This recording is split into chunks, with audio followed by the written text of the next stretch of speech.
আচ্ছা তোমরা হ্যাঁ নিশ্চয়ই ভালো আছো। আর জুয়েল কিবরিয়া স্যারের সাহিত্য কোর্সে তোমাদেরকে শুভেচ্ছা জানাচ্ছি, স্বাগত জানাচ্ছি। আশা করছি তোমরা আমার গ্রুপের সবাই ধীরে ধীরে যুক্ত হয়ে পড়ছো এবং আমার সাথে লাইভে অংশগ্রহণ করবে। তো শিক্ষার্থী বন্ধুরা, তোমরা কি আমাকে ঠিকমতো দেখতে এবং শুনতে পাচ্ছ?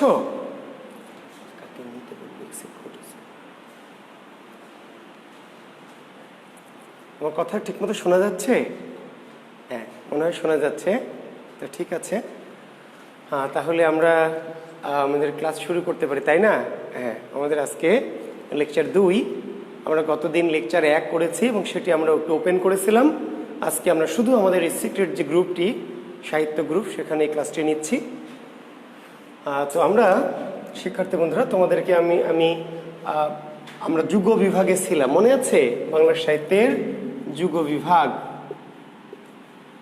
প্রাচীন যুগ, মধ্যযুগ এবং কি আধুনিক যুগ।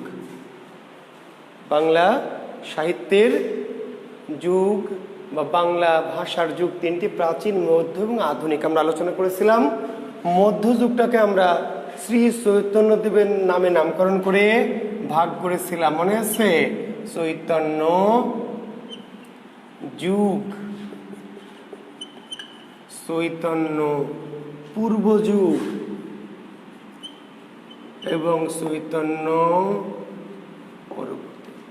একইভাবে আধুনিক যুগটাকে রবীন্দ্রনাথের নামে নামকরণ করে বলেছিলাম রবীন্দ্র পূর্ব যুগ, একটিকে বলেছিলাম রবীন্দ্র যুগ, আরেকটিকে বলেছিলাম রবীন্দ্র পরবর্তী। এই পর্যন্ত কিন্তু আমরা বলেছিলাম গতদিন, তাই না? হ্যাঁ, নিশ্চয়ই তোমরা প্রথম ক্লাসে ছিলে, আর যারা ছিলে না তোমরা প্রথম ক্লাসটা দেখে নিয়েছো আশা করছি, অথবা একটু দেখে নিও, তাহলে তোমাদের লিঙ্কটা বুঝতে সুবিধা হবে, তাই না? হ্যাঁ। তো আমরা আজকে এই যুগগুলোকে নিয়ে একটু কথাবার্তা বলবো। আচ্ছা, আমার সাথে যুক্ত হয়েছে অনেকেই: নুসরাত নাইস, মোহাম্মদ ফয়সাল, তারপরে ফরজান আখিকে দেখতে পাচ্ছি, সালাম দিয়েছো আমাকে, ওয়ালাইকুম আসসালাম। তারপরে হাসি বলছে স্যার শুনতে পাচ্ছি, ফয়সাল, কনক রয়, গুরুজি প্রণিপাত, হ্যাঁ শিষ্য কনক, তোমাকেও প্রণাম রইল, তোমার প্রতি আশীর্বাদ এবং স্নেহাশিস রইল। মাহফুজ আলম বলছে যে স্যার শোনা যাচ্ছে। তো ঠিক আছে শিক্ষার্থী বন্ধুরা, তোমরা যেহেতু ঠিক মতো আমাকে দেখতে এবং শুনতে পাচ্ছ, তাহলে আমরা ক্লাস আমি অলরেডি শুরু করে দিয়েছি। আমরা গতদিন আলোচনা করেছিলাম, ঠিক আছে? আচ্ছা, তো আমরা বলেছিলাম যে এই যে বাংলা সাহিত্যের মধ্যযুগটাকে নামকরণ করা হয়েছে কার নামে? বাংলা সাহিত্যের মধ্যযুগটাকে নামকরণ করা হয়েছে শ্রী চৈতন্যদেব, শ্রী চৈতন্যদেব নামক একজন ধর্ম প্রচারকের নামে, তাই না? কোন ধর্মের প্রচারক তিনি? বৈষ্ণব, হিন্দু ধর্মের একটা বিশেষ মডিফাইড রূপ যার নাম হচ্ছে বৈষ্ণব ধর্ম। সেই বৈষ্ণব ধর্মের জনক বা প্রবক্তা শ্রী চৈতন্যদেব।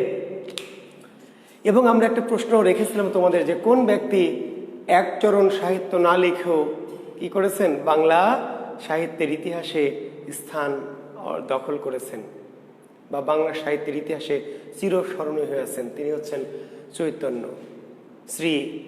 শিক্ষার্থী বন্ধুর প্রশ্ন হলো, যেই মধ্যযুগে আলাওলের মতো বিখ্যাত সাহিত্যিক আছে, তাই না? শাহ মোহাম্মদ সগীর, ফকির গরিবুল্লাহ, দৌলতুজির বাহারাম খা, হ্যাঁ তাই না? এরকম অনেক বড় বড় সাহিত্যিক আছে, ভারতচন্দ্র রায়গুণাকর, মুকুন্দ। তো এদের বাদ দিয়ে কেন চৈতন্যদেব নামক একজন ধর্ম প্রচারকের নামে এই যুগটার নামকরণ করা হয়েছে? সেই কথাটা একটু তোমাদের বলে রাখি, তোমরা শুনে নাও। যে চৈতন্যদেব ছিলেন বৈষ্ণব ধর্মের জনক। কোন ধর্ম? বৈষ্ণব ধর্ম। যেই ধর্মের মূল বিষয়টা কি? রাধা কৃষ্ণের প্রেম লীলা, রাধা কৃষ্ণের প্রেম লীলা। আর এই বৈষ্ণব ধর্মকে কেন্দ্র করে মধ্যযুগে একটি সাহিত্য রচিত হয়েছিল, সাহিত্য ধারা, যার নাম হচ্ছে বৈষ্ণব সাহিত্য কিংবা বৈষ্ণব কি পদাবলী। এবং তোমরা এটা জেনে রাখো, পরীক্ষার জন্য অতি গুরুত্বপূর্ণ প্রশ্ন, যে মধ্যযুগের সবচেয়ে সমৃদ্ধ বা শ্রেষ্ঠ ধারার সাহিত্য কোনটি? মধ্যযুগে অনেকগুলি ধারা আছে, তোমরা জানো। রোমান্টিক প্রণয়োপাখ্যান একটা ধারা, জঙ্গনামা একটা ধারা, কবিগান একটা ধারা, নাচ সাহিত্য একটা ধারা, মঙ্গল কাব্য একটা ধারা, তাই না? অনেক সাহিত্য ধারা। তাহলে মধ্যযুগের অনেক সাহিত্য ধারার মধ্যে সবচেয়ে সমৃদ্ধ, সবচেয়ে শ্রেষ্ঠ সাহিত্য ধারার নাম কি? বৈষ্ণব পদাবলী। অনেকে কিন্তু কনফিউজড হয় এবং দু একটি বইয়ে কনফিউশন করা আছে। মধ্যযুগের প্রাচীন নিদর্শন শ্রীকৃষ্ণ কীর্তন, মধ্যযুগের সবচেয়ে প্রাচীন বা আদি নিদর্শন শ্রীকৃষ্ণ কীর্তন, কিন্তু মধ্যযুগের সর্বশ্রেষ্ঠ বা সবচেয়ে সমৃদ্ধ সাহিত্য ধারাটির নাম কি? বৈষ্ণব পদাবলী। বৈষ্ণব পদাবলীর বিষয়বস্তু কি?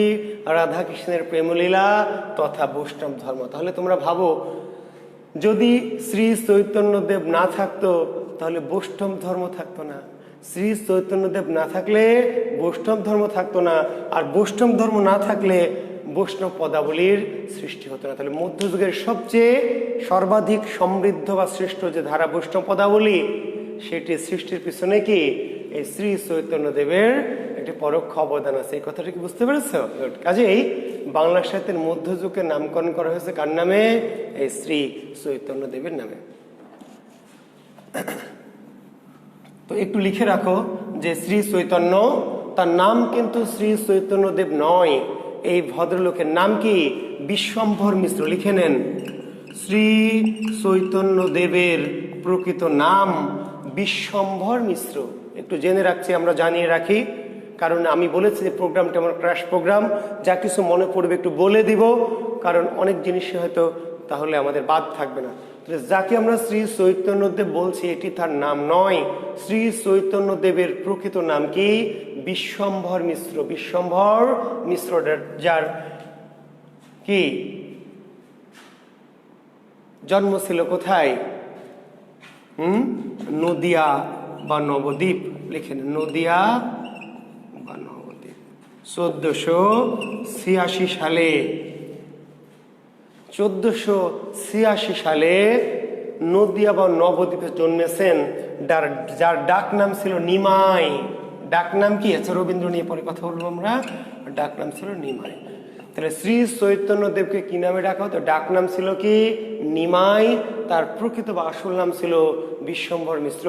1486 সালে নদিয়া বা নবদ্বীপে তিনি জন্মেছেন, আর মৃত্যুবরণ করেছেন 1533 সালে ভারতেরই পুরী নামক স্থান। আসতে পারে শ্রী চৈতন্যের জন্ম মৃত্যু সাল কোনটি, বা জন্ম কত সালে, কোথায়, মৃত্যু কোথায়, একটু অনেক সময় গুরুত্বপূর্ণ ব্যক্তিত্ব সম্পর্কে এ ধরনের প্রশ্ন হয়। আর এই শ্রী চৈতন্যদেব তিনি মানুষের মাঝে চেতনা দিয়েছিলেন। কিসের চেতনা? প্রেমের চেতনা। শ্রী চৈতন্যদেব মানুষের মাঝে কি করেছিলেন? প্রেমের চেতনা দিয়েছিলেন, ভালোবাসার চেতনা, প্রেম ধর্মের চেতনা। এই জন্য তাকে ডাকা হতো শ্রী চৈতন্যদেব। তো তোমরা জানো মধ্যযুগে একটি সাহিত্য ধারা আছে চৈতন্য সাহিত্য। আমরা আসবো তখন আরেকটু বলবো। মধ্যযুগের একটি সাহিত্য ধারার নাম কি? চৈতন্য সাহিত্য বা জীবনী সাহিত্য। আমরা তখন এলে একটু বুঝাবো। তো এই চৈতন্যদেবের নামে মধ্যযুগের নামকরণ করা হয়েছে। কিন্তু চৈতন্য যুগ কোনটি? বাংলা সাহিত্যের চৈতন্য যুগ নিচের কোনটি, বা চৈতন্য যুগের ব্যাপ্তি নিচের কোনটি? তাহলে কি বলবে? 1486 থেকে 1533 না, চৈতন্যদেবের জন্ম মৃত্যু 1486 থেকে 1533, কিন্তু চৈতন্য যুগ এটি নয়। চৈতন্য জন্মেই তো চৈতন্য যুগ হয়নি, জন্মানোর সাথে সাথেই তো কি চৈতন্য যুগ হয়নি। বুঝতে পেরেছো? চৈতন্য যুগ 1501 থেকে 1600। বাংলা সাহিত্যের চৈতন্য যুগ কোনটি? না ফারজানা, 1500 থেকে 1600 না, অপশনে 1500 থেকে 1600 থাকবে, তাহলে ভুল হয়ে যাবে। 1500 থেকে 1600 না, 1501 থেকে 1600। 1501 থেকে 1600 চৈতন্য যুগ। তাহলে চৈতন্য পূর্ব যুগ কোনটি? চৈতন্য পূর্ব যুগ 1201 থেকে 1500। চৈতন্য পরবর্তী যুগ 1601 থেকে 1800। তাহলে চৈতন্য পূর্ব যুগ আর চৈতন্য পরবর্তী যুগ মনে রাখার দরকার নাই, মনে রাখবেন না, ভুলে যাবেন। সব কিছু মনে রাখবেন না, সব কিছু ব্রেনে নেবেন না, তাহলে ব্রেনে চাপ পড়বে। স্যার মনে রাখবো না তো পরীক্ষায় যদি আসে যে যদি আসে তাহলে বুদ্ধি খাটাবেন। শুধু আপনি চৈতন্য যুগটা মনে রাখবেন, চৈতন্য যুগ একটা মনে রাখবেন, চৈতন্য যুগ 1501 থেকে 1600 চৈতন্য যুগ। তাহলে পূর্ব কোনটুকু? ওই যে মধ্যযুগের আগের অংশটুকু, মধ্যযুগের আগের অংশটুকু চৈতন্য পূর্ব, আর পরের অংশটুকু মধ্যযুগ জানা আছে না, 1201 থেকে 1800। জি, তাহলে চৈতন্য যুগ 1500 থেকে 1600। তাহলে মধ্যযুগের প্রথম অংশটুকু চৈতন্য পূর্ব, আর পরের অংশটুকু চৈতন্য পরবর্তী। ঠিক আছে? জি, মাথায় রাখবেন। আর চৈতন্য পূর্ব না বলে পরীক্ষায় বলবে প্রাক চৈতন্য যুগ নিচের কোনটি। চৈতন্য যুগ কোনটি না বলে আপনাকে বিভ্রান্ত করবে, মডিফাই করবে আপনাকে একটু, যাতে আপনি না বোঝেন। তাহলে চৈতন্য পূর্ব না বলে কি বলবে? প্রাক চৈতন্য। তাহলে চৈতন্য পূর্ব যুগেরই অপর নাম কি? প্রাক চৈতন্য। আবার চৈতন্য পরবর্তী না বলে বলবে চৈতন্যোত্তর। আরে চৈতন্যোত্তরে আবার কি জিনিস? চৈতন্য পরবর্তীকে বলা হয় চৈতন্য উত্তর। পরবর্তী মানে কি? জি, চৈতন্য উত্তর। তা আপনারা জানেন যে চৈতন্য উত্তর একসাথে বসালে সন্ধিতে শব্দটা দাঁড়ায় কি?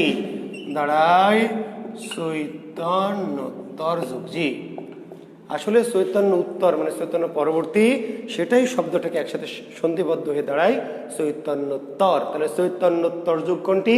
যে চৈতন্য পরবর্তী মানেই চৈতন্যোত্তর। ঠিক আছে?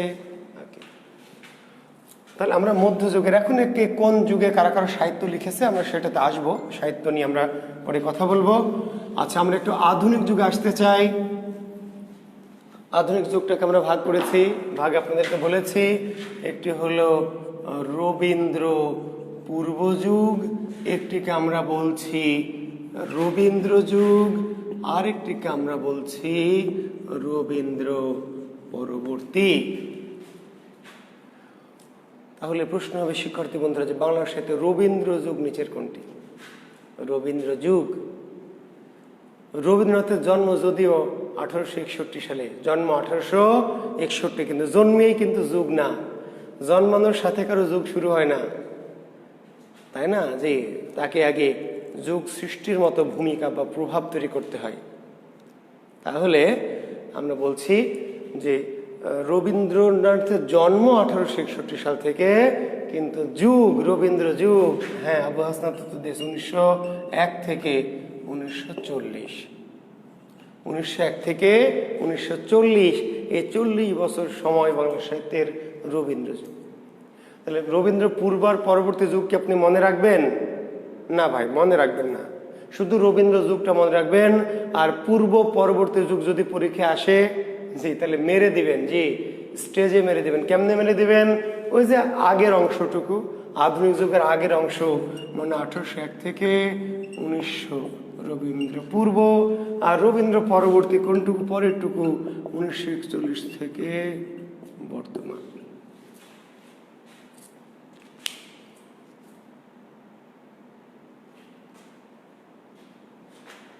ঠিক আছে? জি, তাহলে আমরা আধুনিক যুগের 3টা অংশ বা 3টা পর্ব, হ্যাঁ, রবীন্দ্র, রবীন্দ্র পূর্ব, আমরা 3টি সালই একসাথে মনে রাখতে চাইবো না। মনে রাখতে গেলে আমাদের চাপ বাড়বে, অযথা আমরা অত কষ্ট করবো কেন? অল্প কষ্ট করেই যদি কার্য উদ্ধার হয়, তাই না? বুঝলেন নাই? আগের যুগে 5 বছর ধরে ঘুরে ঘুরে প্রেম করতো, 5 বছর 7 বছর 10 বছর পিছনে ঘুর করে, তারপরে আমি তোমাকে ভালোবাসি তাও ভয়ে ভয়ে বলতে পারতো না, অন্যকে দিয়ে বলাতে ইত্যাদি নানান কিছু। এখন কি আপনি 5 বছর ধরে ঘুর করবেন? এত টাইম আছে না ভাই, আমরা ডিজিটাল যুগে আছি, তাই না?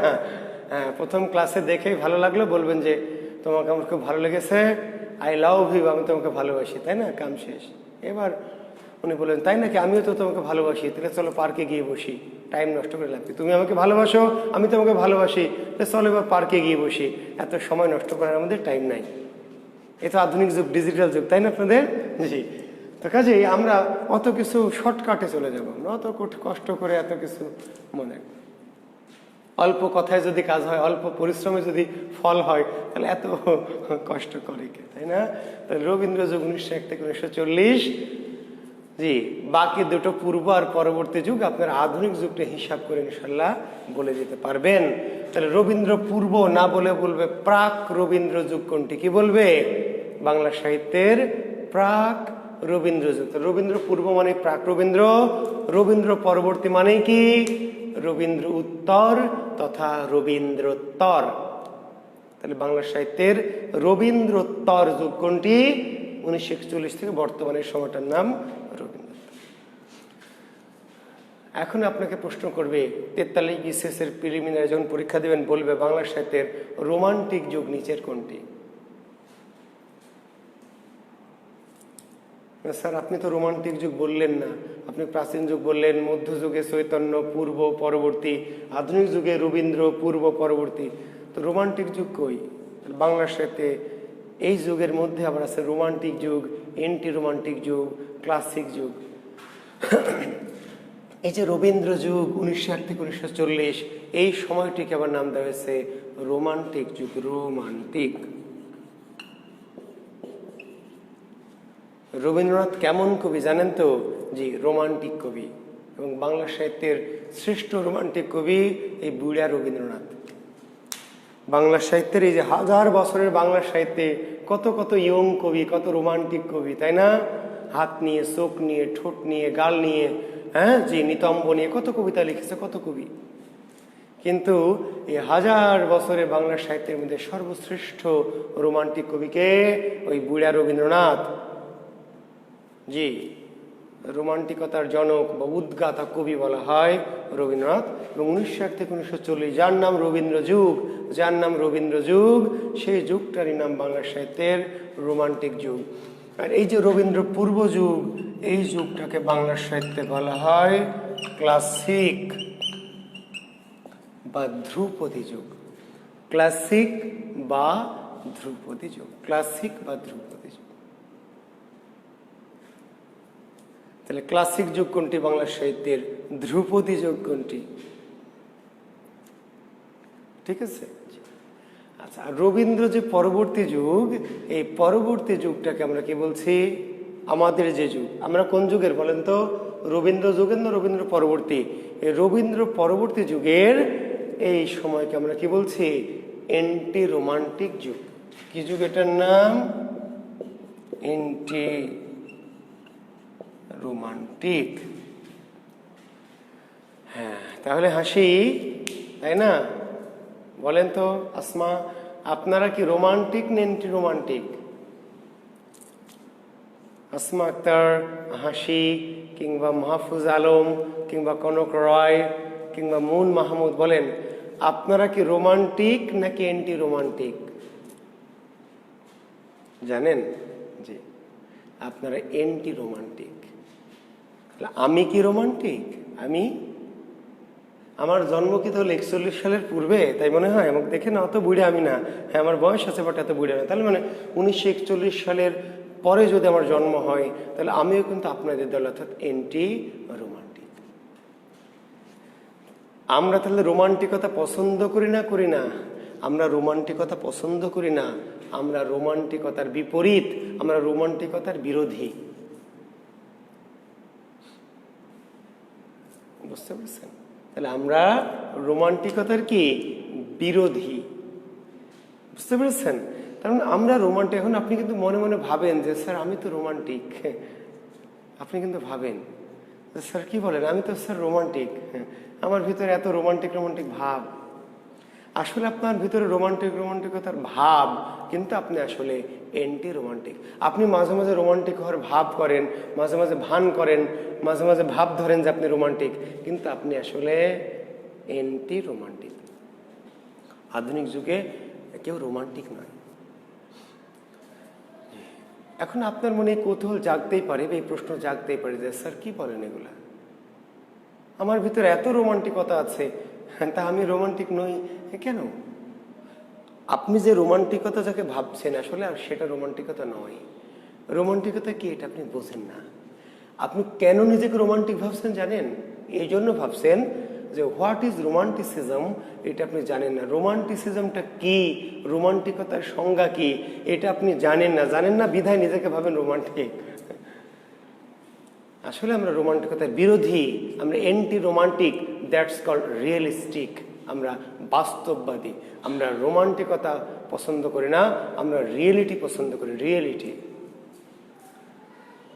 রোমান্টিকতা হচ্ছে, আচ্ছা একটা সংক্ষেপে বলি, যে আপনি আপনার প্রেমিকা প্রেম করবেন কিন্তু হাত স্পর্শ করতে পারবেন না, ছুতে পারবেন না কখনোই, এই প্রেম করবেন?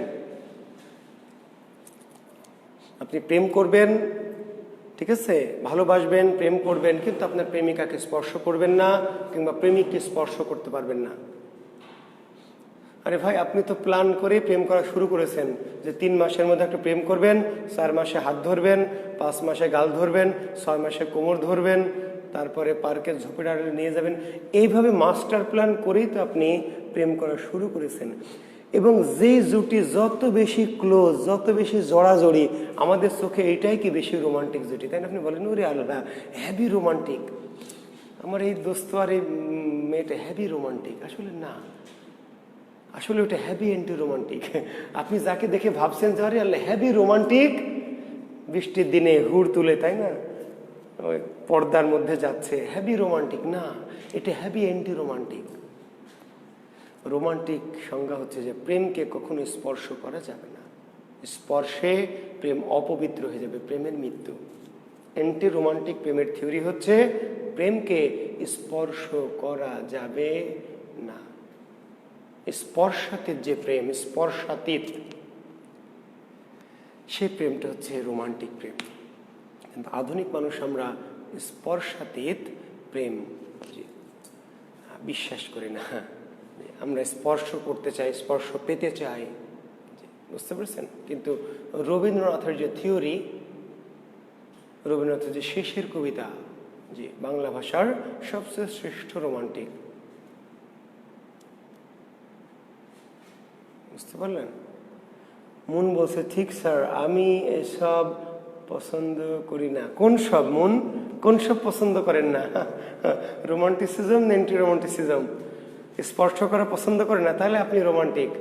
কিন্তু আপনার জন্ম তাহলে এই যুগে না, আপনি আগের যুগের, আপনি বাপ্পারাজ যুগের, নাহলে ইলিয়াস কাঞ্চন যুগের, নাহলে অমিত হাসান যুগের। জি, আপনি এই সাকিব খান যুগের না, বুবলি যুগের না। জি, যদি এই যুগেও কেউ রোমান্টিক থাকেন, মনে করেন যে স্যার আমি স্পর্শ করা পছন্দ করি না, নাউজুবিল্লাহ, সি পাপ, তাহলে হয় সুযোগের অভাব, আর না হলে হয় সুযোগের অভাব। আমি জীবনে কোনো মেয়েকে স্পর্শ করি না, চান্সই তো পান নাই, কেমনি স্পর্শ করবেন? চান্স পাইলে কি করতেন সেটা আমি ভালো করে জানি। আমি যদি বলি আমি ঘুষ খাই না, আমি জীবনে কোনোদিন ঘুষ খাইনি, আমি তো পাইনি, খাবো কি করে? পাইলে যে কি করতাম। জি স্যার, আমি এগুলো পছন্দ করি না, এটা কতটুকু সত্য সেটা আপনি জানেন, কিন্তু এমনও হতে পারে যে সুযোগের অভাবে, যে হতেও পারে। জি, তো তাই না, অনুকূল পরিবেশ যদি পান, অনুকূল পরিবেশ, হ্যাঁ, এমন হতেও তো পারে। তো কাজেই আধুনিক মানসিকতার মধ্যে আসলে আপনি যতই বলেন, আপনি হয়তো আবার ব্যতিক্রম থাকতেও পারেন, এই কোটি মানুষের ভিড়ে একজন মানুষ হয়তো ব্যতিক্রম, কিন্তু আধুনিক পৃথিবীতে সকল মানুষই কি, যে আধুনিক পৃথিবীর মানুষ অ্যান্টি রোমান্টিক, ভোগবাদী, ভোগ করতে চায়। জি, সুন্দর, স্মার্ট, ফিগারটা সুন্দর, জি গালটা সুন্দর, ঠোঁটটা সুন্দর, এগুলো দেখে প্রেম করছেন না, এর মধ্যে আপনার কি ভোগবাদী মানসিকতা আছে।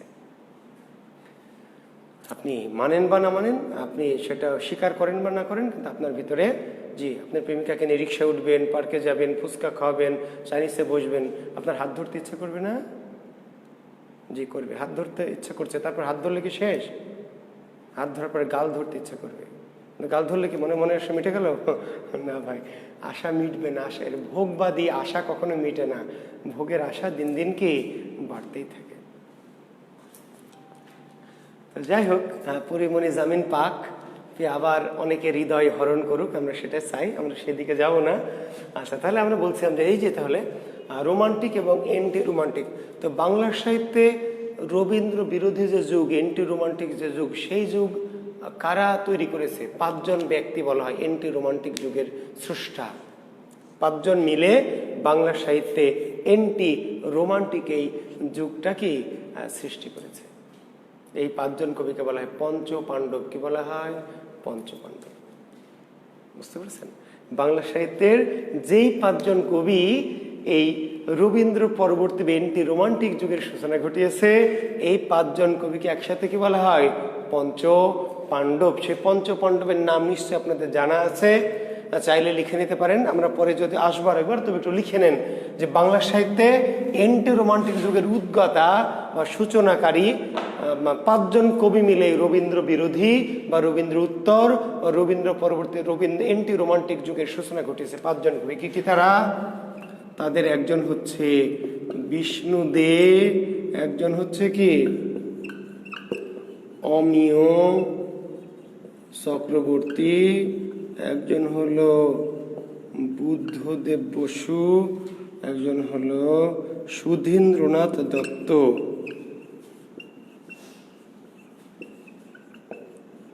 আর একজন কি জীবনানন্দ দাস।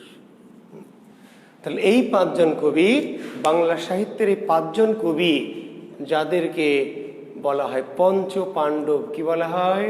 পঞ্চ পাণ্ডব। যারা 5 জন মিলে বাংলা সাহিত্যে এই রবীন্দ্র চেতনা বা রবীন্দ্র ভাবাদর্শের বিরোধিতা করেছিলেন। শুধু রবীন্দ্রনাথই কিন্তু নয়, রোমান্টিক যুগের কবি শুধু রবীন্দ্রনাথ নয়, আরো কয়েকজন। নজরুল কি রোমান্টিক কবি না এন্টি রোমান্টিক কবি? জি, নজরুলও কিন্তু রোমান্টিক কবি। রোমান্টিক যুগ শুধু রবীন্দ্রনাথকে দিয়েই নয়, রোমান্টিক যুগের নজরুল রোমান্টিক কবি, রবীন্দ্রনাথ রোমান্টিক কবি। বুঝতে পারলেন? মহিতুলাল মজুমদার, জি, জসিমউদ্দিন, ওই সময়ের 1901 থেকে 1940 সাল পর্যন্ত যারা সাহিত্য লিখছেন এরকম অনেক কবি। জসিমউদ্দিন কিন্তু রোমান্টিক কবি, রোমান্টিক। কাজী নজরুল রোমান্টিক কবি। আমরা সেই দিকে খুব বেশি আলোচনায় আমরা যাচ্ছি না, আমি শুধু আপনি বুঝিয়ে রাখলাম যে রোমান্টিকতা কি আর এন্টি রোমান্টিকতা। রোমান্টিকতা কি? যে আমি কাউকে চাই, কারোর প্রতি প্রচন্ড আমার আকর্ষণ, আকাঙ্ক্ষা প্রচন্ড চাই, এই চাওয়াটুকু রোমান্টিকতা। আমি আলিয়া ভাটকে খুব চাই, খুবই চাই, আলিয়া ভাটকে খুবই চাই, ওকে ছাড়া বাঁচবো না, যে চাই, এই চাওয়াটুকু, চাওয়া পর্যন্ত রোমান্টিকতা। কিন্তু যদি পেয়ে যায়, আলিয়া ভাট যদি সত্যি আমার কথা শুনে, তাই না, চলে আসে, তারপর তার কাছে বসলাম, তার হাত ধরলাম, পার্কে ঘুরলাম, জড়িয়ে ধরলাম, তাহলে রোমান্টিকতা মরে গেল। তখন শুরু হলো প্রেম। কি? Anti romantic. আবু হাসনাত বলছে শরৎচন্দ্র, ঠিকই বলেছে হাসনাত, শরৎচন্দ্র রোমান্টিক কবি না, কিন্তু রোমান্টিক সাহিত্যিক। গুড। শরৎচন্দ্র রোমান্টিক সাহিত্যিক, কিন্তু তার মানে রোমান্টিক যুগের লেখক, রোমান্টিক যুগের লেখক, তাই না? তাহলে রবীন্দ্রনাথ শুধু একা রোমান্টিক নয়, রবীন্দ্রনাথ রোমান্টিক যুগের শ্রেষ্ঠ কবি বা জনক, কিন্তু পাশাপাশি কাজী নজরুল, জসিমউদ্দিন, শরৎচন্দ্র, ইনারাও কিন্তু রোমান্টিক যুগের সাহিত্যিক। আচ্ছা, আর আমরা একটা ক্লাসিক যুগ বলেছি। কি যুগ বলেছি? ক্লাসিক। এই ক্লাসিক যুগ মানে কি? ক্লাসিক যুগটা কি জিনিস? জুনায়েদ কামাল, পরিমণিকে চান, শুধুই চান না কেকও খাইতে চান? যদি শুধুই চান তাহলে রোমান্টিক, কিন্তু চান্স পাইলে কেক খাবেন, হ্যাঁ, ঠোঁটে ঠোঁট লাগায়ে, তাহলে আপনি আর রোমান্টিক প্রেমিক নন, তাহলে আপনি এন্টি রোমান্টিক। জি, এখন হয়তো পাচ্ছেন না, সুযোগের অভাবে রোমান্টিক। ওই যে আমাদের মুন্নার মতো, সুযোগের অভাবে রোমান্টিক, তাহলে হবে না। কিন্তু চান্স পাইলে একেবারে কি, তাহলে হবে না। সুযোগ পেলেও, লাইলি মজনু পড়েছেন? লাইলি মজনু আমরা পড়াবো। রোমান্টিক হচ্ছে না, সুযোগ পেলে প্রেমিকাকে স্পর্শ করা যাবে না। প্রেমকে কখনো স্পর্শ করা যাবে না, প্রেম হচ্ছে স্পর্শাতীত। এবং প্রেমিকাকে বিয়েও করা যাবে না, প্রেমিকাকে বিয়ে করা যাবে না। শেষের কবিতা পড়বেন, বাংলা সাহিত্যের সর্বশ্রেষ্ঠ রোমান্টিক উপন্যাস শেষের কবিতা। বুঝতে পারলেন? তো বিয়ে করা যাবে না, বিয়ে করা যাবে না। কেন বিয়ে করা যাবে না? ঠিক হচ্ছে, বিয়ে করলে তাহলে স্পর্শ করবেন না, করবেন না? প্রেমিকাকে বিয়ে করলেন, করে স্পর্শ করবেন না, করবেন না? না স্যার, স্পর্শ করবো না, তো সেই সুযোগ আছে? প্রেমিকাকে বিয়ে করলে বউকে স্পর্শ করতে হবে, না হলে কিন্তু ঝামেলা আছে। কাজেই প্রেমিকাকে বিয়ে করা যাবে না, প্রেমিকা থাকবে আলাদা, বউ থাকবে আলাদা। জি স্যার, নাউজুবিল্লাহ, আস্তাগফিরুল্লাহ, কি বলেন? এটির নামই রোমান্টিসিজম, রবীন্দ্র থিওরি। রবীন্দ্র বলছে বউ হচ্ছে ঘোড়ার জল, শেষের কবিতার ভাষণ বলছি। বউ হচ্ছে ঘড়ার জল, কলসের জল। যখন তৃষ্ণা লাগবে ঢক ঢক করে ঢালবো আর খাবো, ঢালবো আর খাবো। কিন্তু মাঝে মাঝে সাঁতার কাটতে ইচ্ছা হবে না? সাঁতার কাটতে ইচ্ছা হয় না মাঝে মাঝে? তাহলে ওই ঘোড়ার মধ্যে নেমে কি সাঁতার কাটা যাবে? কলসের মধ্যে নেমে সাঁতার কাটার জন্য একটা কি লাগবে? দিঘি লাগবে, দিঘি, সরোবর। তাহলে প্রেমিকা হচ্ছে সেই সরোবর। কিন্তু ঝামেলা হলো, সমস্যাটা যেখানে, যে আপনারা বলছেন, ছেলেরা বলছে স্যার আমরা তো তাহলে রোমান্টিক, আমরা তো তাই চাই। সমস্যা হলো আপনারা তো দিঘির জলও খাইতে চান, কিন্তু দিঘির জল খাওয়া যাবে না। খাইতে হবে ঘোড়া জল। আর দিঘিতে শুধু কি করতে হবে? অবগাহন করতে হবে, অবগাহন। দিঘি তো অবগাহন, ভাসতে হবে। দিঘির জল খাওয়া যাবে না। আপনি তো গাছেরও খাইতে চান, তলারও কুড়াই খাইতে চান, প্রতিবেশীর গাছ থেকেও খাইতে চান, নিজের গাছেরও খাবেন, ঝড়ে পড়াও খাবেন, আশেপাশে প্রতিবেশীদের গাছেরও খাবেন। তাহলে আপনি ভোগবাদী। জি, খাওয়া মানে একটা হচ্ছে ভোগ, ভোগ, বউ ভোগের জন্য, আর প্রেমিকা উপভোগ, ভোগ করা যাবে না। এই মানসিকতার নাম রোমান্টিকতা। জি। আর ক্লাসিক কি? ক্লাসিক ধ্রুপদী। পানিতে নামবেন, সাঁতারও কাটবেন, কামাল, কিন্তু খাওয়া যাবে না, জল খাওয়া যাবে না। জি আসমা, তা তো অবশ্যই। হ্যাঁ, আপনি রোমান্টিক যদি হন তাহলে প্রেমিককে বিয়ে করা যাবে না। বিয়ে করলে তো প্রেমিক স্বামী হয়ে যাবে, স্বামী হলে তো তাকে স্পর্শ করা লাগবে, স্পর্শ করলে তো প্রেম অপবিত্র হয়ে যাবে। তাহলে প্রেম হচ্ছে স্বর্গীয়, পবিত্র, ডিভাইন, আলাদা থাকবে প্রেমিক, আর স্বামী আলাদা। জি, বুঝেন? শরৎচন্দ্র পড়েছেন? শরৎচন্দ্র, জি পড়বেন। শরৎচন্দ্রের যে গৃহদাহ পড়বেন। অচলা কি? স্বামীকে কি ঘৃণা করে? স্বামীকেও ভালোবাসে, মহিমকেও সে চায়, মহিমকে ছাড়া সে বাঁচবে না। আবার তার সুরেশকেও দরকার, মহিমকেও লাগবে। বলছে যে আমার মহিম লাগবে, সুরেশও আমার চাই, কারণ এটা হচ্ছে আমার কি স্বামী। সাধারণ সাদামাটা বিশ্বস্ত, একটু বোকা শোকা হাপাগোবা স্বামী মহিম, এটাও তার লাগবে। আবার একটু স্মার্ট, একটু হ্যান্ডসাম, একটু কালচার্ড কি এরকম সুরেশ, সেটাও লাগবে। তো আমি সেদিক থেকে চলে আসতে চাচ্ছি ক্লাসিক বা ধ্রুপদী। ক্লাসিক বা ধ্রুপদী শব্দ হচ্ছে চিরন্তন। কি? চিরন্তন। ভাই ওটা মানা না মানার দরকার নেই, আপনাকে তো মানতে বলিনি। এটা একটা থিওরি, এটা একটা তত্ত্ব। আপনার মানা না মানার সাথে এটা কোনো সম্পর্ক নাই ভাই। আপনি কি মানেন কি মানেন না, কি করতে চান কি করতে চান, এটা আপনার ব্যাপার। এই থিওরির সাথে আপনার মানা না মানার কোনো সম্পর্ক নাই। জি, আমরা থিওরিটা জানাতে হবে, আপনাকে জানাচ্ছি। আপনি কি মানবেন কি মানবেন না সেটা আপনার বিষয়। আচ্ছা, ক্লাসিক, চিরন্তন, চিরন্তন সাহিত্য, ক্লাসিক। ক্লাসিক গান বোঝেন? ক্লাসিক গান, জি। কিছু আছে সাময়িক গান, আর কিছু আছে ক্লাসিক চিরন্তন। কিছু গান আসে, এসে কি করে? ঝড়ের মতো খালি ঝাঁকায়। একটা সময় ছিল, মুন্নি বদনাম হুই ডার্লিং তেরে লিয়ে, লা লা লা লা লা লা লা লা লা লা লা। আরে নাচ, তাই না? একদম পিকনিকের বাস থেকে শুরু করে বিয়ে বাড়ি, তাই না, অনুষ্ঠান, পিকনিক, বার্থডে সব চলতেছে, লা লা লা লা লা লা লা লা লা লা লা লা চলতেছে। আছে, এখন আছে। জি, এই যে এসছে, এসে ঝাঁকাইছে, একদম এই 1.5 বছরের বাচ্চা থেকে শুরু করে একদম 80 বছরের বুড়া পর্যন্ত কি এই ঝাঁকায় চলে গেছে। শিলা কি জওয়ানি, পেপে পেপে পেপে পে, শিলা কি জওয়ানি আছে, এখন আর। আমাদের সময় ছিল আকাশেতে লক্ষ্য তারা, চাঁদে কিন্তু একটা রে, ইয়া এ জীবনে পরাণ বন্ধু দিও তোমার মুখটা রে, ইয়া আছে নাই? মীরাবাই আই আই হিলা হে দুহিলা দরবার নাচাই আই আই।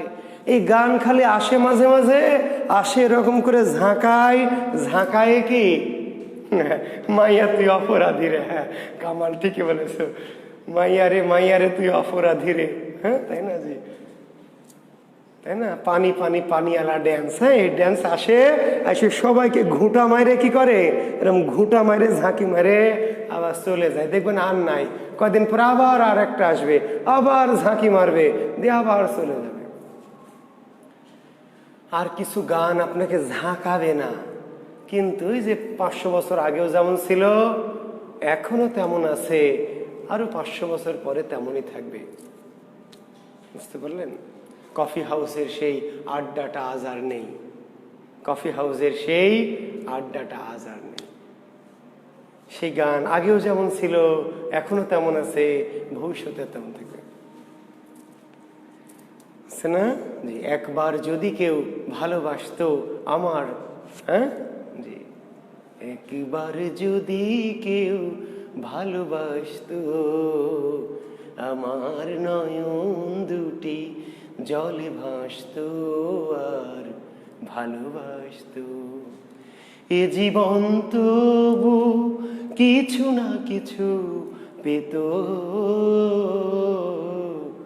একবার যদি কেউ ভালোবাসতো আমার, নয়ন দুটি জলে ভাসতো আর ভালোবাসতো। এই গান 100 বছর আগে যেমন ছিল এখনো তেমন আছে, আর 100 বছর পরে কি তেমনই থাকবে। আমার হিয়ার মাঝে লুকিয়েছিলে, দেখতে আমি পাইনি তোমায়, দেখতে আমি পাইনি। এর নাম ক্লাসিক, এর নাম ক্লাসিক, এর নাম ধ্রুপদী। তো কিছু সাহিত্য আছে তাই, বুঝতে পারলেন? কিছু সাহিত্য তাই আছে। বাঁশবাগানের মাথার উপর চাঁদ উঠেছে ওই, মাগো আমার শোলক বলা কাজলা দিদি কই। পুকুর ধারে নিপুর তলে থোকায় থোকায় জোনাক জলে, ফুলের গন্ধে ঘুম আসে না, একলা জেগে রই। মাগো আমার শোলক বলা কাজলা দিদি কই। এই কবিতা আপনার ভালো লাগে না? জি, আপনার ভালো লাগে, 100 বছর আগের মানুষের ভালো লাগতো, আরো 100 বছর পরের মানুষের ভালো লাগবে। বুঝতে পেরেছেন? জি, নীতি নৈতিকতা, জি, তারপরে যে ইথিক্স, মোরালিটি, প্রেম। এই প্রেম মানে শুধু ওই যে দুটা লাড়কা আর লাড়কি ওই যে পার্কের ঝোপের আড়ালে বসেই প্রেম না, এটা নিম্নমানের প্রেম। পৃথিবীতে উচ্চমানের প্রেম আছে, স্রষ্টার সাথে সৃষ্টির প্রেম, ভাই বোনের প্রেম, সন্তানের সাথে বাবার প্রেম, মায়ের প্রেম। জি, মাগো আমার শোলক বলা কাজলা দিদিকে, কাজলা দিদিকে খুঁজছে। এই যে ভাই বোনকে খুঁজছে, বোন ভাইকে খুঁজছে, এই যে প্রেম।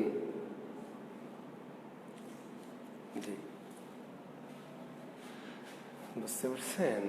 হ্যাঁ, তো এটা হচ্ছে ক্লাসিক সাহিত্য। কি সাহিত্য? ক্লাসিক, ক্লাসিক, ক্লাসিক সাহিত্য। ধ্রুপদী, নীতি নৈতিকতা। সকালে উঠে আমি মনে মনে বলি, সারাদিন আমি যেন ভালো হয়ে চলি। আদেশ করেন যাহা মোর গুরুজনে, আমি যেন সেই কাজ করি ভালো মনে। আচ্ছা, এরকম কবিতা এখন আর আছে? লেখা হয়? বলেন।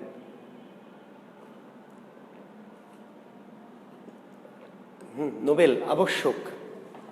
ওই যে মিলনে তো রোমান্টিকতা থাকবে না যে ভাই, নোবেল মিলনে তো রোমান্টিকতা থাকবে না, এন্টি রোমান্টিক হয়ে যাবে। অতঃপর তারা সুখে শান্তিতে বাস করতে লাগলো, এটা তো রোমান্টিক হলো না। রোমান্টিক মানেই দুইজন, দুই ভুবনের দুই বাসিন্দা, বন্ধু চিরকাল, রেল লাইন বহে সমান্তরাল, পাশাপাশি যাবেন কিন্তু কেউ কাউকে ছুতে পারবেন না। এটা তো ট্র্যাজেডি অবশ্যই। কাজেই রোমান্টিকতায় ট্র্যাজেডিটা খুবই জরুরি, রোমান্টিকতায় ট্র্যাজেডিটা খুবই জরুরি। আম্মু তাই বলে ক্লাসে যেন ঢুকে পড়ে না, তাহলে কিন্তু ঝামেলা হয়ে যাবে, ঠিক আছে? হাসি, আম্মু পাশ থেকে বকা দিচ্ছে দিক, হ্যাঁ, ক্লাসে ঢুকে পড়লে কিন্তু বিপদ হয়ে যাবে।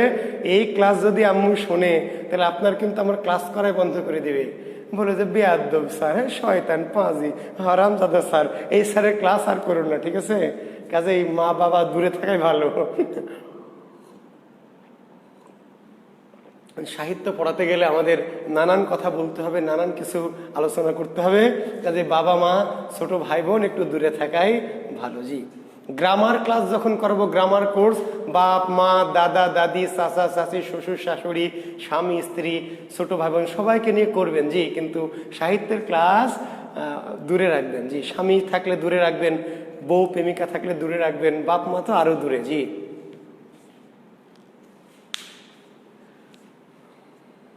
আচ্ছা, তাহলে ওরে ছাগল জুনাইদ কামাল গদ্ধব, নায়িকার তো বাচ্চা হবেই স্বামীর সাথে, প্রেমিকের সাথে না।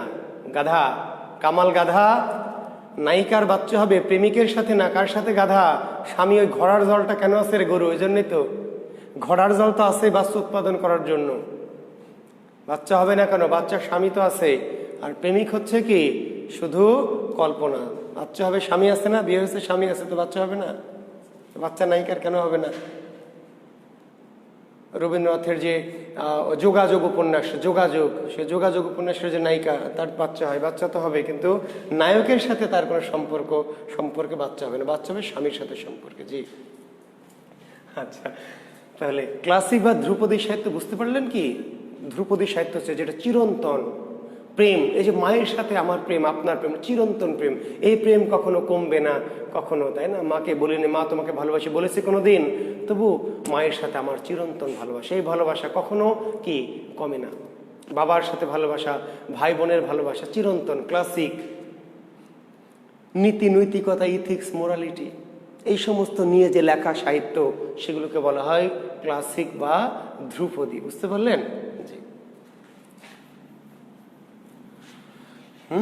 কৃষ্ণচন্দ্র মজুমদার নাম শুনেছেন? কৃষ্ণচন্দ্র মজুমদার। চিরসুখী জন ভূমি কি কখন ব্যথিত বেদন বুঝিতে পারে, কি যাতনা বিষে বুঝিবে সে কিসে, কভু আসিবি সে দংশে নেজারে। যে জন দিবসে মনের হরষে জ্বালায় মোমের বাতি, আশু গৃহে তার দেখিবে না আর নিশীতে প্রদীপ ভাতি। চিরসুখী জন ভ্রমে কি কখন ব্যথিত বেদন বুঝিতে পারে, কি যাতনা বিষে বুঝিবে সে কিসে, কভু আসিবি সে দংশে নিজারে। একদা ছিল না জুতা চরণ যুগলে, দহিল হৃদয় মম সেই ক্ষোভানলে। ধীরে ধীরে চুপি চুপি দুঃখাকুল মনে, গেলাম ভজনালয়ে ভজন কারণে। দেখি সেথা একজন পদনাহি তার, অমনি জুতার খেদ ঘুষিল আমার। ভালো জুতা নাই, এই জন্য নামাজ পড়তে যাচ্ছে না। তো মন খারাপ করে সবার যখন চলে গেছে, সবার পিছনে ছেঁড়া জুত স্যান্ডেল পরে নামাজ পড়তে গেছে, গিয়ে দেখি সেটা একজন পদ নাহি তার পাই নাই, অমনি জুতার খেদ ঘুষিল আমার। পরের দুঃখের কথা করিলে চিন্তন, আপনার দুঃখ থাকে কতক্ষণ। পরের দুঃখের কথা করিলে চিন্তন, আপনার দুঃখ থাকে কতক্ষণ। কেন পান্থ ক্ষান্ত হও হেরি দীর্ঘ পথ, উদ্যম বিহনে কার পুরে মনোরথ। এগুলোকে আমি বলছি ক্লাসিক। এগুলোর আবেদন হঠাৎ করে এসে ঝড়ের মতো হবে না। এগুলোর আবেদন সারা জীবন কি একইভাবে একই ধারায় চলবে। এগুলো চিরন্তন সাহিত্য, ক্লাসিক সাহিত্য, ধ্রুপদী সাহিত্য। বুঝতে পারলেন? আর তাহলে এই যে আধুনিক যুগে রবীন্দ্র পূর্ব 1801 থেকে 1900 সাল পর্যন্ত কি, তাহলে এই যে কৃষ্ণচন্দ্র মজুমদার, এই যে আমাদের কৃষ্ণচন্দ্র মজুমদার, তারপরে মদন মোহন তর্কালঙ্কার আছে না, এরা কালীপ্রসন্ন ঘোষ, এদেরকে কি বলা হয়? এরা হচ্ছে এই রবীন্দ্র পূর্ব যুগের তথা ক্লাসিক যুগের কবি। বুঝতে পারলেন?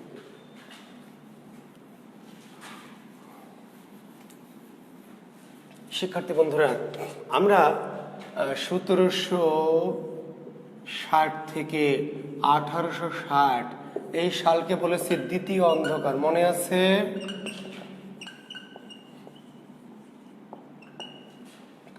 1760 থেকে 1860 এই সময়কে আমরা কি বলেছি? দ্বিতীয় অন্ধকার। বাংলা সাহিত্যের দ্বিতীয় অন্ধকার, এরই অপর নাম যুগ সন্ধিকাল। কি? যুগ সন্ধিকাল। তাহলে বাংলা সাহিত্যের দ্বিতীয় অন্ধকার কোনটি? 1760 থেকে 1860। যুগ সন্ধিকাল কোনটি? 1760 থেকে 1860।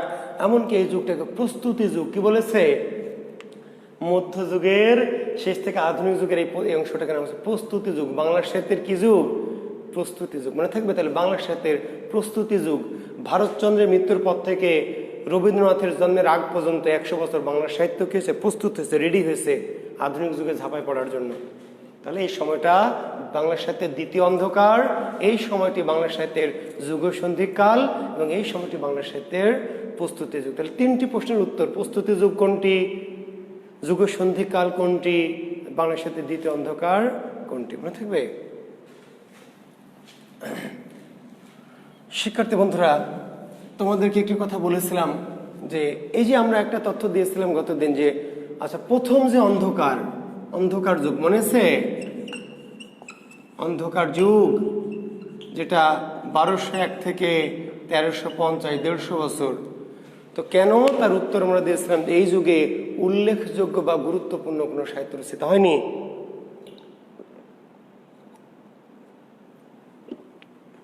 এই যুগে উল্লেখযোগ্য বা গুরুত্বপূর্ণ কোনো সাহিত্য রচিত হয়নি, তাই তো বলেছিলাম।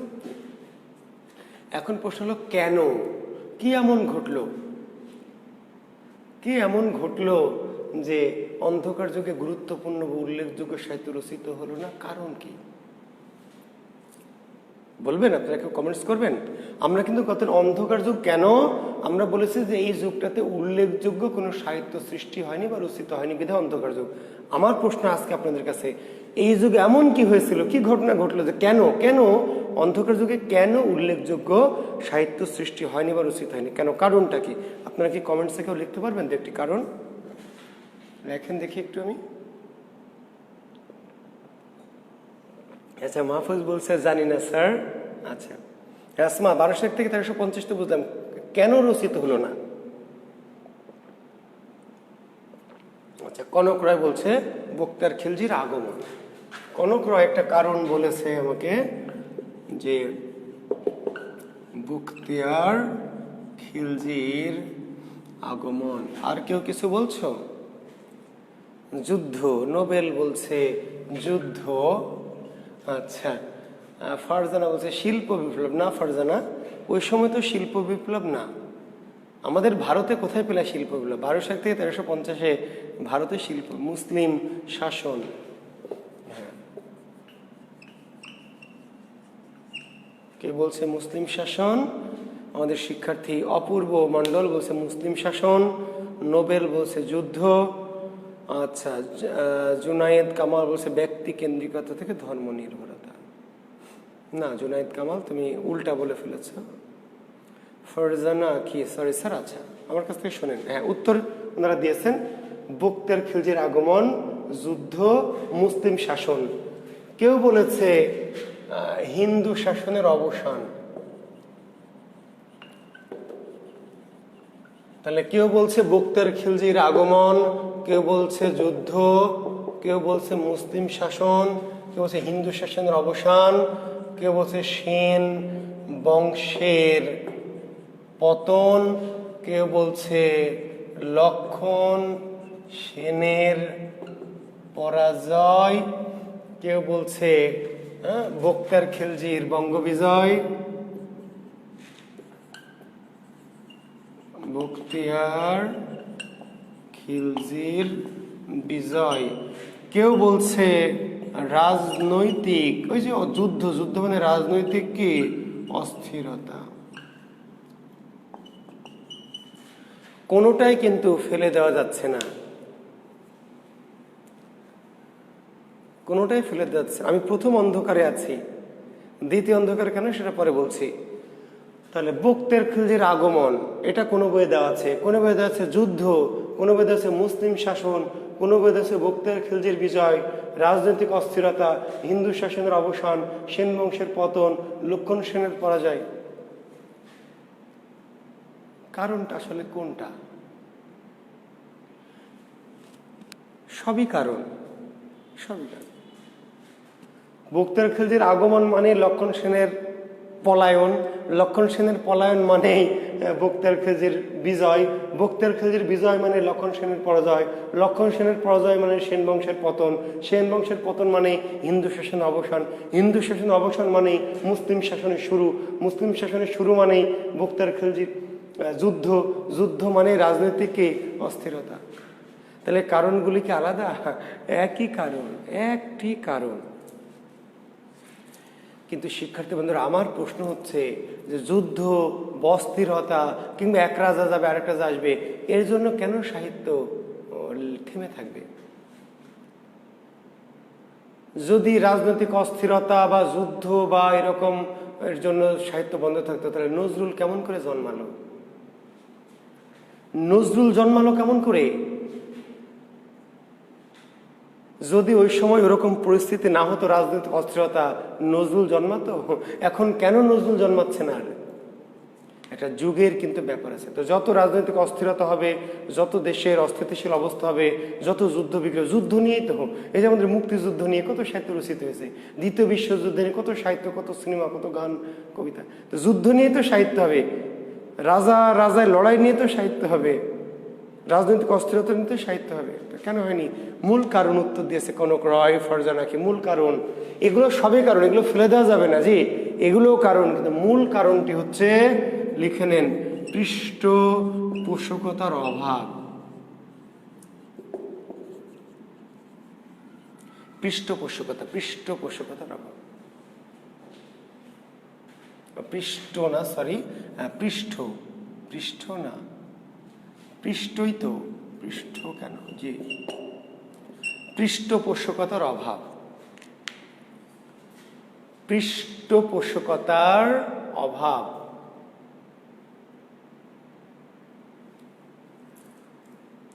পৃষ্ঠপোষকতা কি জিনিস, এটা আপনাদেরকে ভালো করে বুঝতে হবে। কারণ মধ্যযুগে যখন আমরা সাহিত্যের আলোচনা করব, মধ্যযুগে বিশেষ করে, তখন দেখবেন আমরা যখন ভারতচন্দ্র রায়গুণাকরের কথা আপনাকে পড়াবো, মুকুন্দরাম চক্রবর্তীর কথা পড়াবো, আলাওলের কথা পড়াবো, দৌলত কাজীর কথা পড়াবো, শামস সগিরের কথা পড়াবো, তখন কিন্তু বারবার পৃষ্ঠপোষক কথাটি আসবে, বারবার বারবার বারবার। পৃষ্ঠপোষক কথাটি কেন আসবে? কারণ সেই যুগে প্রত্যেক সাহিত্যিকেরই কোনো না কোনো পৃষ্ঠপোষক ছিল, এবং প্রত্যেক সাহিত্যিকে কোনো না কোনো দরবার, রাজ দরবারের কবি ছিলেন। এখন ভাবেন তো, এই যে এখন আপনি কবিতা লিখবেন, তা আপনার কোনো পৃষ্ঠপোষক লাগবে? রাজ দরবারে গিয়ে কবিতা লিখতে হবে? শেখ হাসিনা অনুমতি দেবে তারপর কবিতা লিখবো? তো আগের যুগে কেন এরকম ছিল? পৃষ্ঠপোষকতাটা বুঝতে হবে। কেন মধ্যযুগে সকল ভারতচন্দ্রের পৃষ্ঠপোষককে, মুকুন্দরামের পৃষ্ঠপোষক, কেন এই প্রশ্নগুলো আসছে? পৃষ্ঠপোষক। এখনকার যুগে চাইলে আপনি কবিতা লিখছেন, মনের মধ্যে একটা দুঃখ এলো, আনন্দ এলো, দুঃখ এলো শেখ খাওয়া কবিতা, আনন্দ এলো প্রেমের কবিতা, তাই না, আপনি কবিতা লিখছেন। কিন্তু আগের যুগে, মধ্যযুগে কবিতা যদি কেউ লিখতে চায় তো কেমনে লিখবে? কেমনে লিখবে আবার? এমনি খাতা কলম দিয়ে? কলম কই? কলম পাবে কই? দোকানে গিয়ে কিনবে যে একটা 5 টাকা দামেরই কোনো কলম দেন, বা রাইটার দেন, বা জননী বল পেন দেন? কলম কই? মধ্যযুগে যেই সময়ের কথা বলছি, 1201, 1300, 1400, কলম কই? কলম তো নাই। রাজ দরবারে বিশেষ পদ্ধতিতে ময়ূরের পালক দিয়ে কঞ্চি কেটে কলম তৈরি করা হতো। লিখবেন যে কাগজ কই? দোকানে, সমবায় মার্কেট নাকি নিউ মার্কেট, কোথায় কাগজ কোথাও নাই। কোথায়? শুধু রাজ দরবারে। রাজারা বিশেষ পদ্ধতিতে বিশেষভাবে কাগজ কি করতো? তৈরি করতো রাজ দরবারে, এবং সেগুলো খুবই দামি। কাজেই কবির মনে যতই ভাব জাগুক, বুক ভরে যতই ভাব জাগুক, কবি যতক্ষণ না কোনো রাজ দরবারের পৃষ্ঠপোষকতা লাভ করবেন, কোনো রাজার, কোনো জমিদারের এরকম পৃষ্ঠপোষকতা লাভ করবেন, ততক্ষণ কবিতা লিখতে পারবেন না। তাহলে পৃষ্ঠপোষকতা জরুরি মধ্যযুগে, বুঝতে পারলেন? জি। তাহলে কবিকে কোনো রাজা, বাদশাহ বা জমিদার যখন তার কবি হিসাবে স্বীকৃতি দিবে, পৃষ্ঠপোষকতা দিবে তাকে, এবং তার লেখার জন্য কাগজ কলম দিবে, এবং সেটা বাড়ি নিয়ে যেতে পারবে না, রাজ দরবারের বিশেষ একটা জায়গায় কাগজ কলম থাকবে। কবির যখন লেখার ভাব জাগবে, তখন কবি ওইখানে গিয়ে বসবেন, কাগজ নেবেন, কলম নেবেন, নিয়ে লিখবেন, লিখে আবার রেখে আসবেন। তাহলে আগের যুগের কবিরা থাকতো মাঠে ঘাটে ময়দানে, কবিতা লেখার ভাব জাগলে কোথায় চলে যেত? রাজ দরবার, জমিদার বাড়িতে। আর এখনকার যুগের কবিরা থাকে কোথায়? রাজ দরবারে, রাজপ্রাসাদ, জি ফ্ল্যাট, সুন্দর সুদৃশ্য সুরম্য বাড়িতে, রবীন্দ্রনাথের মতো জমিদারের বাচ্চারা। কিন্তু কবিতা লেখার সময় ভাব জাগলে কোথায় চলে যায়? ঝোপে ঝাড়ে পদ্মা বটে ময়দানে। পার্থক্যটা বুঝলেন? হ্যাঁ, জি। আগের যুগের কবিরা ছিল দেশি মুরগি, দেশি মুরগি ডিম পাড়া। ডিম পাড়ার সময় হলে, ডিম পাড়ার সময় হলে থাকে মাঠে ঘাটে খেয়ে বেড়ায়, ঝোপ ঝাড়ে। আর যখন ডিম পাড়ার সময় হয় কক কক কক কক কক কক কক কক কক কক কক কক করতে করতে কোথায় চলে যায়? ওই যে ডিম পাড়ার যে জায়গা, ওখানে যতক্ষণ না যাবে ততক্ষণ ডিম দিবে না। ডিম পাড়ার একটা জায়গা নির্দিষ্ট আছে, ওখানে যাবে তারপর ডিম পাড়বে। বুঝতে পারলেন? ওই কবিদের অবস্থা ছিল তাই। আর আধুনিক কবিরা থাকে রাজ দরবারে, তাই না? ফ্ল্যাটে থাকে। কবিতা লেখার জন্য কোথায় যায়? নদীর ধারে, বাঁশ বাগানে, হ্যাঁ, তারপরে মাঠে। রবীন্দ্রনাথ কি করতো? জমিদারের বাচ্চা, কিন্তু কবিতা লিখতে চাইলে কোথায় যেত? বজরা পানশিতে চড়ে, বোটে চড়ে নদীর ধারে যেত, চরে যেত, মাঠের মধ্যে চলে যেত, বাগানে চলে যেত। তো আগের যুগের কবিরা, কবিদের পৃষ্ঠপোষক বলা হতো, কাজে পৃষ্ঠপোষক। এখন এই যে বক্তিয়ার খিলজি যখন এলেন, খিলজি শাসন যখন শুরু হলো, মুসলিম শাসন, তো বক্তিয়ার খিলজির ভাষা তো ভাই বাংলা না। বক্তিয়ার খিলজির ভাষা বাংলা না, কি তুর্কি। খিলজির ভাষা ছিল তুর্কি, তুর্কি ভাষা। এবং তুর্কি ভাষা তো ছিল। পাশাপাশি তারা এই শাসন আমল, যে 1200 থেকে 1350, বক্তিয়ার খিলজি, তার পুত্র হুসামুদ্দিন ইউয়াস খিলজি, এইভাবে পর্যায়ক্রমে যে তারা শাসন করেছিলেন, তারা 150 বছরের মতো। সেই শাসন আমলে রাজভাষা ছিল তুর্কি বা ফার্সি, আরবি। তো বাংলা ভাষার সাহিত্য চর্চার জন্য তারা পৃষ্ঠপোষকতা করেননি, এবং এটা কিন্তু তার অপরাধ না, এটা খুবই সঙ্গত। যেহেতু তাদের ভাষা বাংলা না, তো তারা বাংলা ভাষা তাদের না। এবং বাংলা ভাষাকে মনে করা হতো হিন্দুয়ানি ভাষা। বাংলা ভাষাকে মনে করা হতো কি হিন্দুয়ানি ভাষা, হিন্দুদের ভাষা। কারণ ভারতের মানুষ ছিল কি হিন্দু, তো হিন্দুদের মুখের ভাষা বাংলা। কাজে মুসলিম শাসকরা এই বাংলা ভাষার প্রতি তাদের একটু অবজ্ঞা, অবহেলা। তারা মনে করলো যে বাংলার মতো একটু হিন্দুয়ানি ভাষায় সাহিত্য চর্চার জন্য পৃষ্ঠপোষকতা করা যাবে না। কারণ কাগজ কলম তো ভাই তো কম দামি না, এত দামি কাগজ, দামি কলম, এই বাংলা হাংলার মতো হিন্দুয়ানি ভাষা চর্চার জন্য বরাদ্দ দেওয়া যাবে না। বলে দিল, বেটারা তোরা যদি লিখতে চাস তো তুর্কি ভাষায় লেখ, কত কাগজ কলম নিবি নে। তুর্কি ভাষায় যদি না পারিস তো আরবি ভাষায় লেখ, ফার্সি ভাষায় লেখ, মুসলমানি ভাষায় লেখ। ওসব হিন্দুয়ানি বাংলা ভাষায় সাহিত্য চর্চা করা খিলজি শাসন আমলে চলবে। ফলে এই যে দীর্ঘ 150 বছর বাংলা ভাষায় উল্লেখযোগ্য বা গুরুত্বপূর্ণ কোনো সাহিত্য রচিত হয়নি। উল্লেখযোগ্য বা গুরুত্বপূর্ণ সাহিত্য রচিত হয়নি। হ্যাঁ, তবে তারপরে 2-4 জন মানুষ, ব্যক্তি নিজেদের আবেগকে দমন করতে না পেরে, নিজেদের আবেগকে সাফা রাখতে না পেরে, ব্যক্তি উদ্যোগে হয়তো তালের পাতায় কিংবা গাছের বাকলে কিংবা ঘরের দেওয়ালে কি দিয়ে, এই যে কয়লা দিয়ে, কিংবা নিজেরা হয়তো কঞ্চি কেটে ওই চুলার কালি দিয়ে কালি বানিয়ে বিশেষ পদ্ধতিতে হয়তো তারা ছোটখাটো মানের কিছু সাহিত্য লিখেছিলেন। সেই সাহিত্যগুলির নাম আমরা গত ক্লাসে লিখে দিয়েছি। সৈন্য পুরাণ, শেখ শুভদয়া, নিরঞ্জনের উষ্মা। এবং কেউ কেউ বলেছেন এর বাইরেও হয়তো কিছু সাহিত্য ছিল। কেউ কেউ অনুমান করেছেন হয়তো বা এর বাইরেও 2-1টি বিচ্ছিন্ন সাহিত্য ছিল, কিন্তু সেইগুলি হয়তো যুদ্ধ বিগ্রহের কারণে কিংবা দেশের যে আবহাওয়া, জলবায়ু, বন্যা, তাই না, খরা, পোকামাকড়, উই পোকা, তেলা পোকা, ইঁদুর, এগুলো কেটে কেউ কেউ বললেন যে হয়তো নিরঞ্জন উষ্মা, শেখ সুবিধার সুন্দর, এগুলোর বাইরেও আরও 2-4টি সাহিত্য হয়তো ছিল, কিন্তু যেগুলি কি বাংলা ভাষায় হয়তো হারিয়ে গেছে, সংরক্ষণের অভাবে এগুলো আর পাওয়া যায়নি। এমনও হতে পারে, কে জানবে, কে বলতে পারবে। তবে এটা ঠিক যে রাজ দরবারের পৃষ্ঠপোষকতা ছাড়া সেই সময় উল্লেখযোগ্য, গুরুত্বপূর্ণ বা বড় সড়ো আকারের কোনো সাহিত্য রচনা করা কি সম্ভব ছিল না। জুনায়েদ কামাল, প্রাকৃত পঙ্গল তো বাংলা ভাষায় লেখা না বাবা। বারবার প্রাকৃত পঙ্গল টানলে কেমন হবে? প্রাকৃত পঙ্গল বাংলা ভাষায় না, বাংলা ভাষার বাইরে অন্য ভাষায় তো অনেক সাহিত্য রচিত হয়েছে। জয়দেবের গীত গোবিন্দম রচনা হয়েছে, তো ওইটা নিয়ে তো আমরা তো বাংলা ভাষার সাহিত্য কথা বলবো, অন্য ভাষার লেখা সাহিত্য নিয়ে তো আমাদের আলোচনা না, বুঝো নাই? আমরা কথা বলবো বাংলা ভাষার সাহিত্য নিয়ে। তো ওই যুগে সংস্কৃত ভাষায় সাহিত্য রচিত হয়েছে, প্রাকৃত ভাষায় রচিত হয়েছে, পালি ভাষায় রচিত হয়েছে। তো সেগুলো নিয়ে তো আমাদের আলোচনা আমরা আসবো না। তো বাংলা ভাষায় উল্লেখযোগ্য কোনো সাহিত্য রচিত হয়নি পৃষ্ঠপোষকতার অভাবে, বিচ্ছিন্নভাবে যদি দু একটা হয়েও থাকে, অনেকগুলো হয়তো হারিয়ে গেছে সংরক্ষণের অভাবে, সংগ্রহের অভাবে, 2-4টি কালের বিবর্তনে থেকে গেছে। সেই সাহিত্যগুলো আমরা গত ক্লাসে লিখে দিয়েছি। শূন্য পুরাণ, শেখ শুভদয়া, নিরঞ্জনের উষ্মা, অন্ধকার যুগের নিদর্শন হিসাবে, অন্ধকার যুগের কি নিদর্শন হিসাবে এখনো টিকে আছে। জি,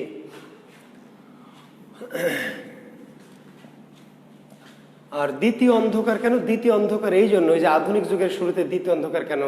আসলে ওই যে মধ্যযুগের যে ধর্মীয় যে ভাব, তারপরে জমিদার বা রাজাদের যে পৃষ্ঠপোষকতা, এগুলো থেকে মানুষের আধুনিক মানসিকতা, এটা হুট করে আসতে একটু সময় লেগেছে। হঠাৎ করেই একটা চেতনা থেকে ঈশ্বর বা সৃষ্টিকর্তার প্রতি প্রগাঢ় বিশ্বাস, রাজা বাদশার প্রতি আনুগত্য, তাই না, দেশপ্রেম, এগুলো থেকে হঠাৎ করে মানুষ ব্যক্তি স্বাতন্ত্র্যবোধ, যুক্তিবাদ ইত্যাদি আধুনিক যুগের অনেক বৈশিষ্ট্য, সেগুলো মানুষের মাঝে হঠাৎ করে আসে, একটু সময় লেগেছে। কাজে সময়ের সাথে যুগের পরিবর্তন হয়ে গেছে, কিন্তু সে আধুনিক যুগের সাহিত্য রচনা হতে একটু মানুষকে প্রস্তুত হতে হয়েছে নতুন সাহিত্যে নিজেকে মানে কি বলবো, নতুন সাহিত্য ধারায় নিজেকে কি অ্যাডজাস্ট করতে বা সমন্বয় করতে সময় লেগেছে। ফলে এই মধ্যযুগের হঠাৎ করে তো আধুনিক হয়ে যাবে না, তো মধ্যযুগের শেষের দিক থেকে আধুনিক যুগের প্রথম কয়েক বছর বা প্রায় অর্ধেক বছরের মতো কি উল্লেখযোগ্য সাহিত্য রচিত হয়নি, কারণ মানুষ আধুনিক জিনিসটাকে ঠিকমতো আত্মস্থ করতে পারেনি। একটু একটু করে ক্রমান্বয়ে মানুষ আধুনিক হয়েছে, কিন্তু পরিপূর্ণ আধুনিক হয়ে উঠতে তার একটু কি সময় লেগেছে। ফলে এই দীর্ঘ 100 বছর বাংলার সাহিত্যের কি বলা হয়, প্রস্তুতি যুগ বা যুগ সন্ধিক্ষণ বা দ্বিতীয় অন্ধকার। শিক্ষার্থী বন্ধুরা, আমরা পড়াশোনা শুরু করব প্রাচীন যুগ চর্যাপদ থেকে। শুরু করব প্রাচীন যুগের সাহিত্য চর্যাপদ। তবে আমি একটি সঙ্গত কারণে আজকে চর্যাপদের আলোচনাটা শুরু করব না, বুঝতে পেরেছো? কারণ তোমরা জানো যে চর্যাপদের আমি 2টো ক্লাস দিয়েছি, এটা হচ্ছে 3rd এবং 4th ক্লাস। তো যেহেতু একটু শিডিউলটা মেনটেন করব, আর আজকে একটু কমই পড়াবো, 2টো প্রথম দিকের ক্লাসগুলোতে একটু কম পড়াচ্ছি, কারণ আমার আরও স্টুডেন্ট যেহেতু আমরা ভর্তি নিব আরও 7-8-10 দিন, তো একটু চাচ্ছি যে আরও কিছু স্টুডেন্ট ভর্তি হয়ে গেলে আমরা একটু ফুল। তবে আমরা আমাদের কোর্স শিডিউল দিয়েছি, তোমরা কি পেয়েছো? আমাদের গ্রুপে দেখো একটা আমাদের এই সাহিত্য কোর্সের একটা কোর্স প্ল্যান দেওয়া আছে। প্রথম এবং দ্বিতীয় ক্লাস আমি ইচ্ছা করে কি একটু কম টপিক লিখছিলাম, যুগ বিভাগ, অন্ধকার যুগ, ঠিক আছে। তৃতীয় ক্লাসে দেখো লেখা আছে চর্যাপদ, প্রাচীন যুগ প্রথম, প্রাচীন যুগ দ্বিতীয়, মনে আছে? তাহলে আমি আজকে চর্যাপদ আজকে শুরু করব না, কিন্তু তোমাদের যদি কোনো এমনি প্রশ্ন থাকে যুগ বিভাগ নিয়ে বা এই বাংলা সাহিত্যের বা ভাষার ইতিহাস উৎপত্তি নিয়ে যদি তোমাদের মনে কোনো প্রশ্ন থাকে, তাহলে তোমরা আমাকে করতে পারো। আর আমি চর্যাপদের আলোচনা, প্রাচীন যুগের আলোচনা আজকে শুরু করব না, আগামী ক্লাস থেকে আমরা প্রাচীন যুগটা শুরু করব, 3rd ক্লাস। তাতে আমাদের কোর্স শিডিউলটা আমরা ঠিক রাখবো, বুঝতে পেরেছ? তো সেই ক্ষেত্রে আমি আগামী দিন যে আমাদের ক্লাস, আজকে তো বুধবার, শুক্রবারে কিন্তু ক্লাস আছে, তাই না? হ্যাঁ, নাকি আজকে মঙ্গলবার? আজকে মঙ্গলবার, তাহলে বৃহস্পতিবারে ক্লাস আছে, বৃহস্পতিবার আছে, শুক্রবার, বৃহস্পতিবারে গিয়ে আমরা চর্যাপদের 1 এই ক্লাসটা নিব, প্রাচীন যুগ 1। তো কাজে আজকে ক্লাস বাড়াবো না, তবে আমি তোমাদের বলে রাখছি, তোমাদের যদি এই অংশগুলো নিয়ে কারো কোনো প্রশ্ন থাকে, আমরা গত 2টো ক্লাস নিলাম, আমি বাংলা ভাষার জন্ম নিয়ে একটু কথা বলেছি, বাংলা ভাষা এবং সাহিত্যের জন্ম নিয়ে, তারপর যুগ বিভাগ করেছি। এই অংশটুকু নিয়ে তোমাদের যদি কারো কোনো প্রশ্ন, কোনো জিজ্ঞাসা, কোনো চাওয়া পাওয়া থাকে, তোমরা বলতে পারবে। প্রফেসরসের বইটা পড়লে হবে মুন মাহমুদ, তবে সবচেয়ে ভালো হয় বাংলা সাহিত্যের জন্য সবচেয়ে বেস্ট হয় আপনারা যদি লাল নীল দীপাবলি, হ্যাঁ বইটা একটু লিখে নেন, লাল নীল দীপাবলি পড়বেন। আমার যে বইটা আছে নিশ্চয়ই আপনাদের কাছে আছে, বাংলা কোষ, এই বইটার নতুন এডিশনটা অবশ্যই নেবেন, কারণ সাহিত্যটাকে অত্যন্ত মডিফাই করে মডারেট করেছি যাতে সাহিত্য নিয়ে ঝামেলা না থাকে। তাহলে ডক্টর হুমায়ুন আজাদের লাল নীল দীপাবলি, এই বইটি খুব বড় না, ছোট সাইজের বই, কিন্তু অনেক তথ্যে ভরপুর, সম্ভব হলে অবশ্যই নেবেন। আমার লেখা একটি বই আছে বাংলা কোষ, নিশ্চয়ই আপনাদের কারো কারো কাছে হয়তো বা আছে, যারা আপনারা ব্যাকরণ কোর্স অলরেডি করছেন। তো সাহিত্য কোর্সের জন্য এই বইটা বাধ্যতামূলক, কারণ এখানে সাহিত্যটাকে একেবারে এনরিচ করে আমি একটা এডিশন করেছি, লেটেস্ট এডিশন। আর এর বাইরে আমাদের একটি বই আছে বাংলা সাহিত্যের ইতিবৃত্ত, বাংলা সাহিত্যের কি ইতিহাস, বাংলা সাহিত্যের ইতিহাস, আব্দুল হাই আলী আহসান।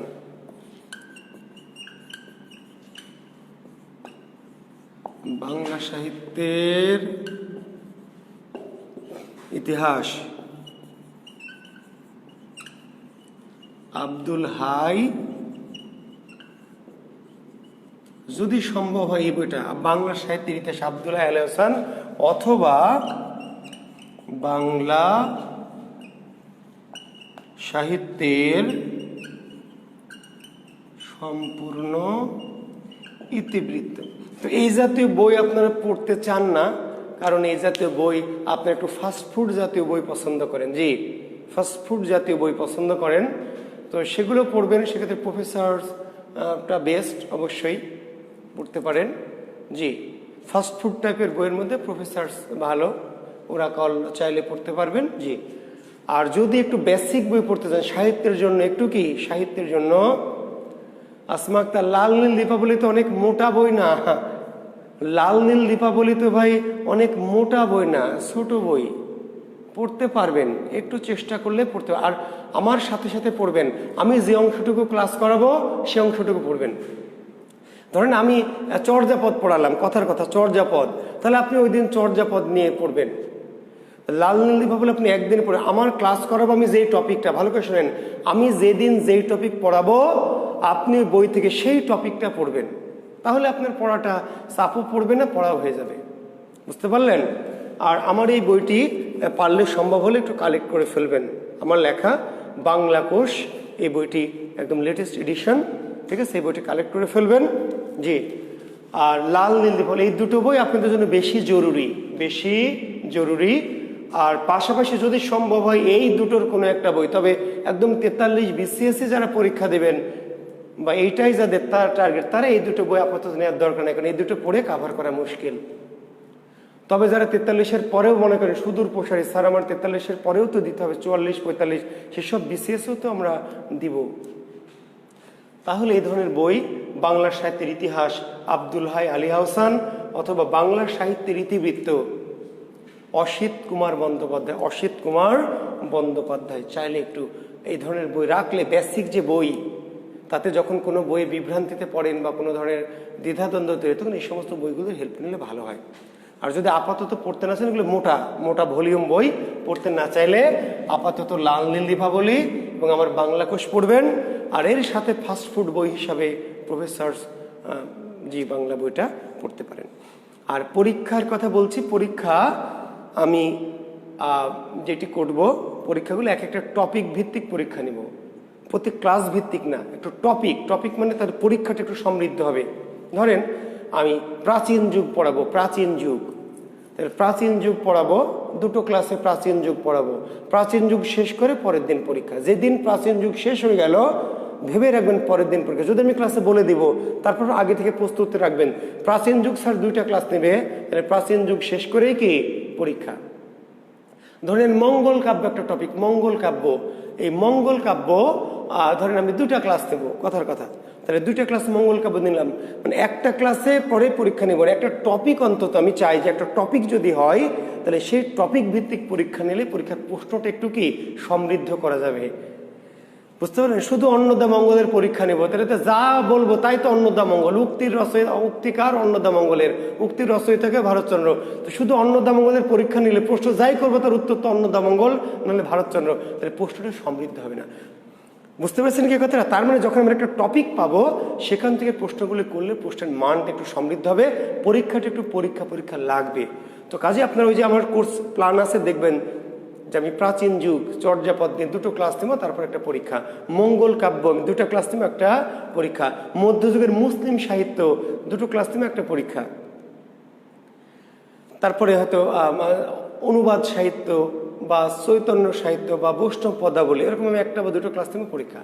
তো পরীক্ষাগুলি আগের দিন বলে দিব, যে শেষ করে একটা টপিক শেষ করে বলে দিব, তারপরে আপনারা একটু ওই শিডিউলগুলো দেখে দেখে বুঝে নেবেন যে স্যার তো এই টপিকটা শেষ করে কিন্তু পরীক্ষা নেবে, তাতে আপনাদের পরীক্ষাগুলো দিতে সুবিধা হবে। আর 43 BCS যারা দেবেন অবশ্যই একটু সিরিয়াসলি পরীক্ষা দিবেন এবং অবশ্যই সিরিয়াসলি ক্লাস করবেন, সম্ভব হলে লাইভ ক্লাস করবেন, তাতে আপনাদের আমার সাথে কমিউনিকেশনটা ভালো হবে এবং প্রশ্ন উত্তরগুলি ভালো হবে। ঠিক আছে?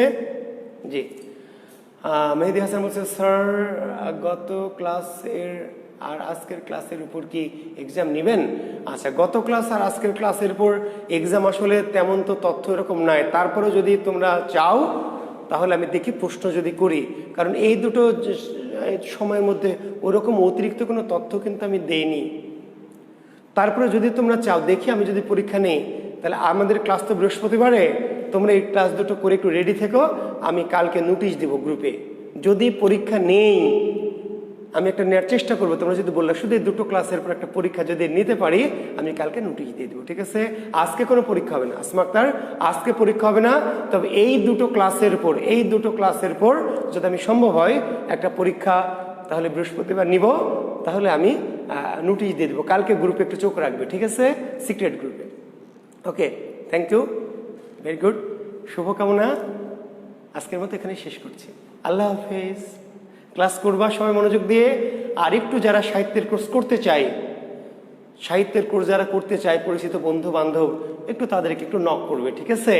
আমার হয়ে যারা বন্ধুরা আছে, যারা পরিচিত জন আছে, যারা এরকম আমার কোর্স করতে চায় বা সাহিত্যের কোর্সটি করতে চায়, প্রয়োজনে আমার যে ইউটিউব চ্যানেল আছে একটু বলবা যে স্যারের ক্লাসটা একটু তোমরা পারলে দেখো, যদি ভালো লাগে তাহলে। ওকে, আচ্ছা, আল্লাহ হাফেজ।